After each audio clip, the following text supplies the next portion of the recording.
ഇതേപോലെ ചിലപ്പോൾ അവനവൻ ചെയ്യാത്ത തെറ്റിന് ക്രൂശിക്കപ്പെടും. ഉദാഹരണത്തിന് ഒരു കല്യാണം നടക്കുന്നു. ആ കല്യാണത്തിന് സ്നേഹിതന്മാരെയൊക്കെ ക്ഷണിച്ചു കൊണ്ടുവരുന്നു. വധൂഗ്രഹത്തിലേക്ക് ഈ പുതിയാപ്പള പോകുന്നു.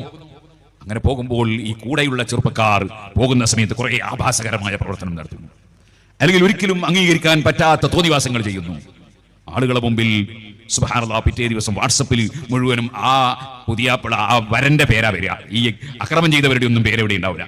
ആ പുതിയാപ്പളിനെയും പുതിയാപ്പളുടെ പുറക്കാർ എല്ലാവരും വാട്സപ്പിലിട്ട്, അതുപോലെ സോഷ്യൽ മീഡിയയിലിട്ട് അവരെല്ലാവരും കുറ്റം പറയും. സംഗതി ഇവരാരെങ്കിലും നിങ്ങൾ ഇങ്ങനെയൊക്കെ വികൃതി ചെയ്യണമെന്ന് പറഞ്ഞൊരു കത്തടിച്ചു കൊടുത്തിരുന്നോ?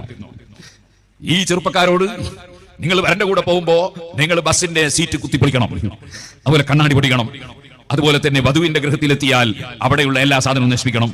അവിടെ എത്തുന്ന സമയത്ത് സുബ്ഹാനല്ലാഹ് കുറെ കതിന പൊട്ടിച്ച് പാവപ്പെട്ട കുട്ടികളെ ഉറക്കൊക്കെ തെളിയിക്കണം. അപ്പുറത്തുനിന്ന് കന്നുകാലികളെ കൊണ്ടൊക്കെ ഇങ്ങനെ മേൽപോട്ട് തുള്ളിക്കണം. ഇങ്ങനത്തെ എന്തെങ്കിലും കാര്യം ഈ കല്യാണത്തിന് ക്ഷണിക്കുന്നവൻ ഈ കുട്ടികളോട് പറഞ്ഞിരുന്നോ? ഇല്ല, ആരെയും ഇയാൾ പറഞ്ഞ് ജയിപ്പിച്ചതല്ല. പിന്നെ ആ കുട്ടികൾ കുറെ വേണ്ടാത്തത് ചെയ്തു. അതിന് പിറ്റേ ദിവസം സോഷ്യൽ മീഡിയ മുഴുവനും നമ്മൾ ആ വീട്ടുകാരെ ആക്ഷേപിച്ച് സംസാരിക്കുമ്പോൾ ആ വീട്ടുകാരുടെ മനസ്സ് വേദനിക്കൂലേ? നമ്മൾ അതിനെ സംബന്ധിച്ച് ബോധമുള്ളവരാകണം. ഇതുപോലെ സുബ്ഹാനല്ലാഹ് പേരൊന്നും പറയാതെ ഞാൻ ഇന്നലെ സംസാരിക്കുമ്പോൾ പറഞ്ഞു, ഒരിക്കലും അംഗീകരിക്കാൻ കഴിയാത്ത പാട്ടുകൾ. സുബ്ഹാനല്ലാഹ് ക്ഷണിച്ചത് എന്തിനാ? ബുർദബൈത്തിയല്ല. ഞാനൊരു മരിച്ച വീട്ടിൽ വെച്ച് ദുആ എല്ലാം കഴിഞ്ഞിട്ട് പോയിട്ട് ഭക്ഷണം കഴിക്കുകയാണ്. അപ്പോഴെടുത്ത് അപ്പുറത്തുനിന്ന് ഒരു കുട്ടി ബുർദബൈത്ത് എന്നുള്ള പേരിൽ പാട്ട് തുടങ്ങി. ബുർദല്ല, പാട്ടാ. ബുർദക്ക് വലിയ ബഹുമാനമുണ്ട്. ആ ബുർദല്ല ചൊല്ലുന്നത്, പാട്ടാണ്. പാട്ടെന്താണ്? മരിച്ച വീട്ടിലാണ്. പാടുന്ന എന്താണ്? സന്തോഷം സന്തോഷം സന്തോഷം സന്തോഷം. എവിടുന്ന പാടുന്നത്? മരിച്ച പോലെ. ഇങ്ങനത്തെ കുറെ പാട്ടുകാരുണ്ട്, യാതൊരു ബോധവുമില്ലാത്ത പാട്ടുകാർ. എവിടെ എന്ത് എന്ന ചിന്തയില്ല.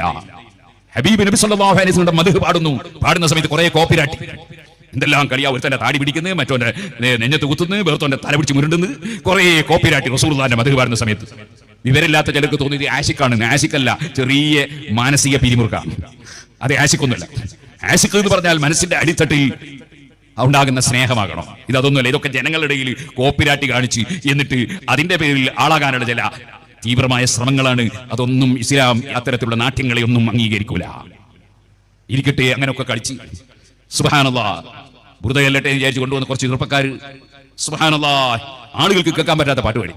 പിറ്റേ ദിവസം ആ വിവാഹം കഴിക്കുന്ന വധുവിനെയും വരന്റെ ഒക്കെ പേര് പറഞ്ഞുകൊണ്ട് സുബ്ഹാനല്ലാഹ് ആളുകൾക്കിടയിൽ വഷളാക്കുന്ന വിധത്തിൽ പ്രസംഗം നടത്തിയാൽ അതും തെറ്റാണ്.